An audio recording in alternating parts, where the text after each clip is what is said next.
The government news, and that is for opening school, as the government has permitted schools to resume face-to-face learning for the second semester of the 2020-2021 academic year. However, the University of Indonesia epidemiologist Tri Yunis Miko advised that face-to-face learning should only be done in areas classified as green or yellow zones. On November 20, the government recently issued a joint ruling letter to govern the conduction of learning activities for the second semester of the 2020 to 2021 academic year, amid the ongoing COVID-19 pandemic. Regional leaders were also asked to determine whether or not their areas are safe for face-to-face learning. Meanwhile, on November 26, University of Indonesia epidemiologist Tri Yunis Miko stated that face-to-face learning should only be done in areas designated as green zones or yellow zones, and not in red zones or orange zones. Tri Yunis also explained that he made the suggestion in order to prevent a spike in COVID-19 cases, since public safety has become the primary priority for the state and should be maintained to be all elements of the population. Karena saya kasihan pahlawan-pahlawan bangsa ini.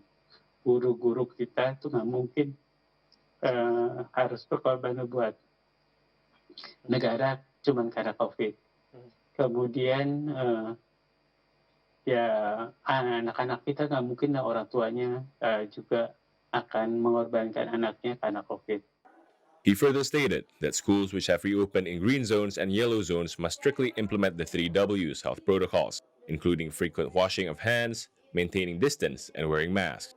Moreover, lecturers and school staff must undergo swab examinations before face-to-face learning can be conducted. He explained that such measures must be done to prevent safe areas from turning into red zones or orange zones with high risk of COVID-19 infection.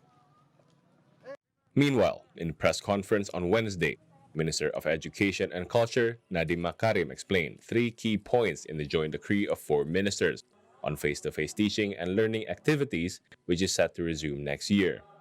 First, the opening of schools must be approved by not only the local government, but also by the principal and the school committee, which represents parents.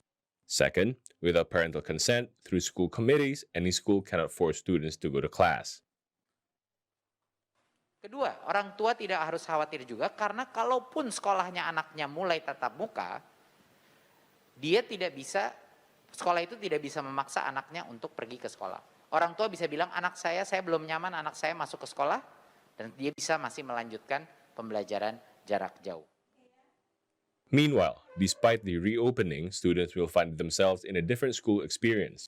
Numbers of students in any class are limited to 50% of the capacity, with schools likely to employ shifts to address the issue.